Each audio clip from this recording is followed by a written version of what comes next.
Hey, it's William McCoy here, co-founder of Kurudy, the crowdfunding platform specifically designed for African creators and founders.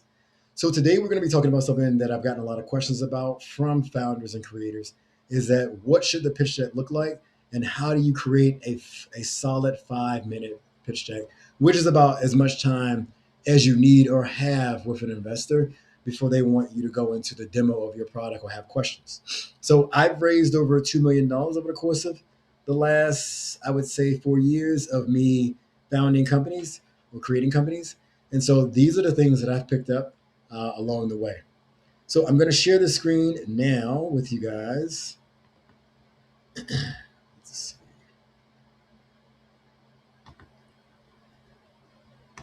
And I'm going to go through the aspects of the pitch deck, and then I'm going to actually pitch it as well so you can see what it looks like.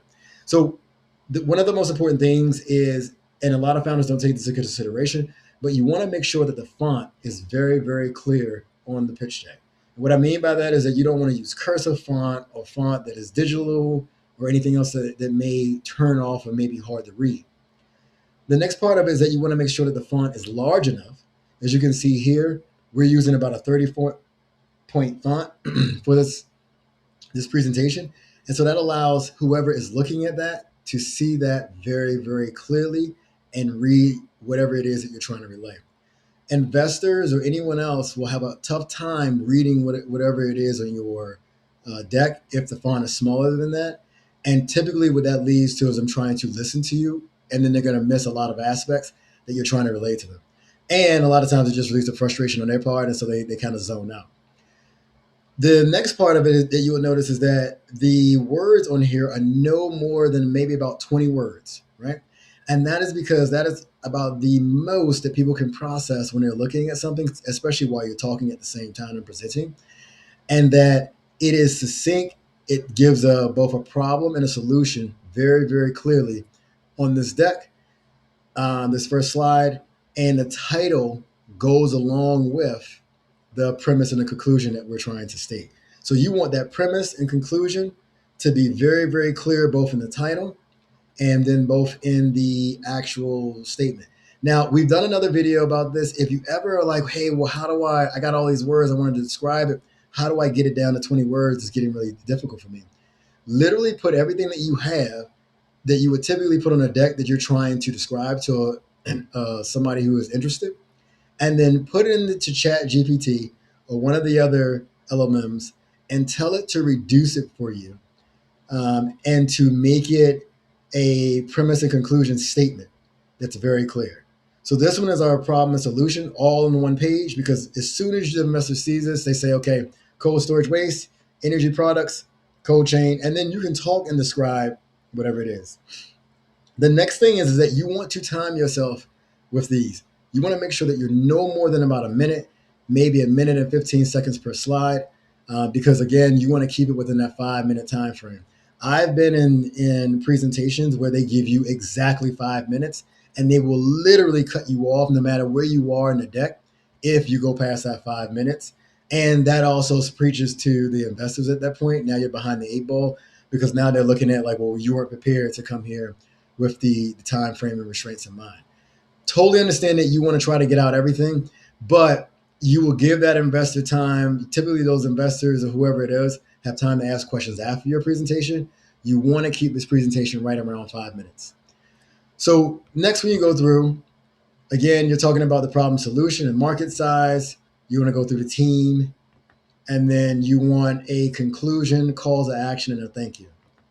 So I'm going to pitch this right now so that you guys can see that it's about 5 minutes. And if you have any questions about it, let me know. Hi, my name is William McCoy, Demo CEO and founder of Cold Chain X.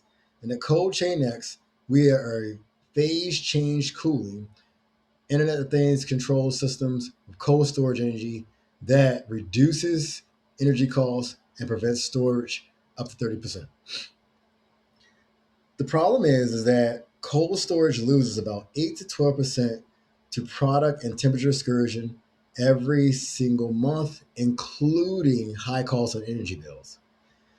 The solution is retrofittable cold cooling panels and smart controllers and battery-free thermal storage systems that maintain temperatures during peaks and outages, lowering kilowatt costs and creating redundancies. So the market is massive, but we're concentrating right now in Kenya. And in Kenya, that addressable market for energy spoilage prevention and regional food distribution is about $3 billion. How does it work? Well, we use panels that absorb heat at set points, combined with sensors and gateway optimized compressors that are controlled by cloud machine learning that predicts load and preloads to shave peaks and also will kick on when there is an outage. Our team is robust. Me personally, as a demo CEO, I'm ex Amazon logistics ops. Our CTO is a former PhD in thermal engineering with 30 patents under his belt.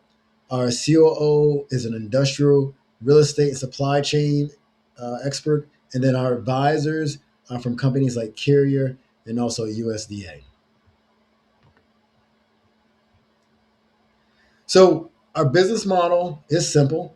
It's hardware. So we make margin on that, typically about 40%, plus a SaaS monitoring system, so software as a service monitoring system, plus service contracts on the products that we install. We've already done 6 projects with an average energy savings of 28% and no fail rate, even during outages. And then also, we're applying for Euro certification for our system and product. We typically see about 90K per install. That for customers is about 36,000 in savings. And then typically for that customer, it's about an 18-month payback for them to break even on the cost of their install. Now, the funding that we're looking for right now is 25,000. That is so that we can go ahead and do 6 more installs that we have on the calendar. And because we are able to collect 50% and all of 50% of the labor and all of the product costs, the material costs, when we start projects, the money that we're looking for right now, the 25,000 for the 6 installs, is just for labor. So we thank you for joining. Thank you for listening to our pitch of Cold Chain X, and we open the floor to any questions you may have.